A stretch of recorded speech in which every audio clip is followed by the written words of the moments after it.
भक्तों, आज आपको श्रीमद् देवी भागवत पंचम स्कंद में महिषासुर के जन्म तप तथा वरदान प्राप्ति कथा देवी भागवत सुनाऊंगा। आप उसको ध्यान पर सुने और इस चैनल को लाइक करें, सब्सक्राइब जरूर करें। माँ भगवती आपका कल्याण करेगी। सुनिए।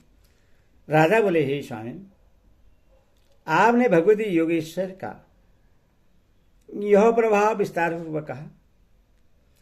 अब आप उन महामाया का चरित्र कहिए, उसे सुनने की मेरी बड़ी उत्सुकता है। जो मनुष्य इस बात को भली भांति जानता है कि यह स्थावर जगमात्मक संसार उन्हीं से उत्पन्न हुआ है, वह उन महादेवी के प्रभाव को क्यों नहीं सुनना चाहेगा। व्यास जी बोले, राजन सुनिए, मैं विस्तार के साथ वर्णन करूंगा। हे महामते, जो वक्ता श्रद्धालु एवं शांत श्रोता से भगवती कथा नहीं कहता, वह तो मंद बुद्धि का होता है। हे राजन, प्राचीन काल की बात है, जिस समय भूतल पर महिषासुर नामक राजा राज्य करता था, उस समय देवताओं और दैत्यों की सेनाओं में भीषण युद्ध छिड़ गया। हे राजेंद्र, उन्हीं दिनों सुमेरु पर्वत पर जाकर उस महिष नामक दानव ने हृदय में अपने इष्ट देवता का ध्यान करते हुए पूरे 10,000 वर्षों तक देवताओं को चकित कर देने वाला उत्तम तथा कठोर तप किया। हे महाराज, उसकी तपस्या से लोक पितामह ब्रह्मा जी प्रसन्न हो गए। अतः हंस पर सवार होकर वे चतुर्मुख ब्रह्मा वहां प्रकट होकर उससे बोले, हे धर्मात्मन, वर मांगो, मैं तुम्हारी अभिलाषा पूर्ण करूंगा। महिष बोला, हे देवदेव, हे ब्राह्मण, हे प्रभु, मैं अमरतत्व चाहता हूं। हे पितामह, आप ऐसा वर दीजिए जिससे मुझे मृत्यु का भय न रहे। ब्रह्मा जी बोले, इस जगत में उत्पन्न हुए का मरना और मरे हुए का जन्म लेना निश्चित है। समस्त जीवों का जन्म और मरण अनिवार्य रूप से ही होता रहता है। हे दैत्य पर्वत, समयानुसार संपूर्ण प्राणियों का नाश हो जाता है, यहाँ तक कि बड़े बड़े पर्वतों एवं समुद्र का भी नाश हो जाता है। अतः हे राजन, मृत्यु संबंधी अपनी यह धारणा छोड़कर, हे साधु, तुम्हारा जो भी वर तुम्हारे मन में हो वह मांग लो। महेश बोला, हे पितामह, देव दानव और मानव, इनमें किसी भी पुरुष से मेरी मृत्यु न हो। इस प्रकार जब पुरुष से मेरी मृत्यु नहीं होगी, तब भला कौन सी स्त्री मुझे मार सकेगी। अतः हे कमल योनि, मेरी मृत्यु किसी स्त्री के हाथ होने का वरदान दीजिए, क्योंकि कोई अबला भला मुझे मारने में कैसे समर्थ हो सकेगी। ब्रह्मा ने कहा, हे दानवेंद्र, जब भी तुम्हारी मृत्यु होगी किसी स्त्री से ही होगी। हे महाभाग, महिषासुर पुरुष से तुम्हारी मृत्यु नहीं होगी। व्यास जी बोले, हे राजन, इस प्रकार उससे वरदान देकर ब्रह्मा जी अपने लोक को चले गए और वह दैत्य श्रेष्ठ महिषासुर भी प्रसन्न होकर अपने घर लौट गया। राजा बोले, हे वह महिषासुर किसका पुत्र था? वह महान बलशाली कैसे हो गया था और उस महान दैत्य को महिष का रूप कैसे मिला था? व्यास जी बोले, हे महाराज, दोनों के रंभ और करम्ब नामक 2 पुत्र थे। वे दोनों दानव श्रेष्ठ भूमंडल पर बहुत प्रसिद्ध थे। हे महाराज, वे दोनों संतानहीन थे, अतः वे पुत्र प्राप्ति के लिए तपस्या करने लगे। उनमें करम्ब ने पवित्र पंच नद के जल में डूबकर अनेक वर्षों तक कठोर तप किया और रंभ दूध वाले बट वृक्ष के नीचे जाकर पंचाग्नि का सेवन करने लगे। बहुत काल तक जब रंभ पंचाग्नि साधना करता रह गया, तब यह जानकर इंद्र बहुत चिंतित हुए और वे उन दोनों दानों के पास पहुंच गए। पंचनद के जल में प्रविष्ट होकर इंद्र ने ग्रह का रूप धारण कर लिया और उस करम्ब को दोनों पैरों से पकड़ लिया। इस प्रकार वृत्रासुर का वध करने वाले इंद्र ने उस करम्ब को मार डाला। तब अपने भाई का वध सुनकर रंभ अत्यधिक कुपित हुआ। उसने अपने हाथ से अपना सिर काटकर उससे अग्नि में होम कर देने की इच्छा की। तदुपरांत वह तत्काल अत्यंत क्रोध के साथ बाएं हाथ से अपने केश पास पकड़कर दाहिने हाथ में तीक्ष्ण तलवार लेकर जैसे ही अपना सिर काटने को उद्यत हुआ, तभी अग्निदेव प्रकट होकर उससे समझाने लगे। अग्निदेव उससे बोले, हे दैत्य, तुम अपना ही सिर काटना चाहते हो? तुम तो बड़े मूर्ख हो। आत्महत्या अत्यंत ही दुस्साध्य कर्म है।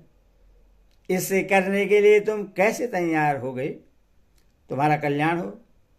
तुम्हारे मन में जो हो वह वरदान मांग लो, मरो मत। मरने से ही तुम्हारा कौन सा कार्य हो जाएगा? ब्रह्मा जी बोले। अग्निदेव का सुंदर वचन सुनकर रंभ ने अपना केशवास छोड़कर कहा, हे देवेश, यदि आप मुझ पर प्रश्न है तो मुझे यही वांछित वरदान दीजिए कि मुझे तीनों लोगों पर विजय प्राप्त करने वाला तथा शत्रु सेना का विनाश करने वाला पुत्र प्राप्त हो। वह देवता, दानव तथा मनुष्य इन सभी से सर्वदा अजय है। वह महापराक्रमी, अपने इच्छानुसार कोई भी रूप धारण करने में समर्थ तथा सभी लोगों के लिए वंदनीय हो। अग्निदेव ने उससे कहा कि जैसी तुम्हारी अभिलाषा है वैसा ही होगा।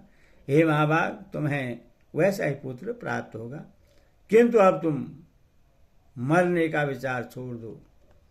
हे महाभाग, तब रंभ जिस भी स्त्री के प्रति तुम्हारे मन में आसक्ति भाव आ जाएगा, उसी से तुम्हें वह महाबलशाली पुत्र उत्पन्न होगा।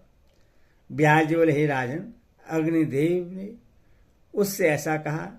तब उनका मनमोहक वचन सुनकर दानव श्रेष्ठ रंभ अग्नि को प्रणाम करके वहां से चला गया और एक ऐसे स्थान पर जा पहुंचा जो रमणीक, स्मृतियों से संपन्न तथा यक्षों से घिरा हुआ था।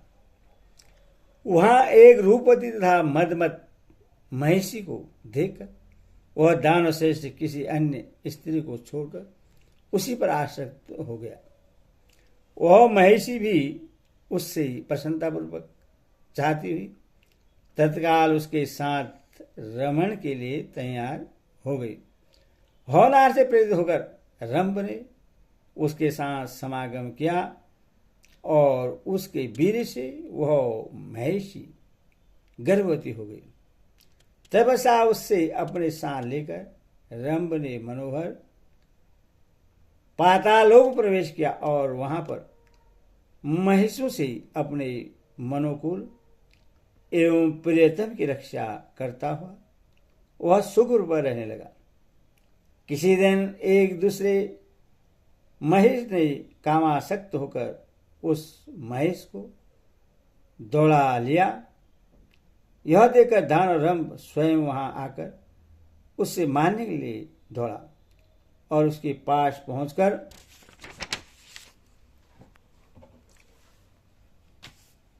अपनी रक्षा के लिए रंभ ने उस महिष पर कठोर प्रहार किया। तब उस कामातुर महिष ने भी अपनी सींगों से रंभ पर शीघ्रता से प्रहार करना आरंभ कर दिया। उस महिष के द्वारा तीक्ष्ण सींगों से हृदय स्थल में गहरी चोट पहुंचाने के कारण रंभ शीघ्र ही मूर्छित होकर पृथ्वी पर गिर पड़ा और मर गया। पति के मर जाने पर अत्यंत शोकाकुल तथा भयग्रस्त वह महिषी वहां से भाग चले। वेगपूर्वक भागते हुए वह एक बट वृक्ष के नीचे पहुंचकर वहां रहने वाले यक्षों की शरण में जा पहुंची। वह कामार्थ और बल तथा वीर से मंदोमत कामासक्त महेश भी उसकी कामना करता हुआ उसके पीछे पीछे गया।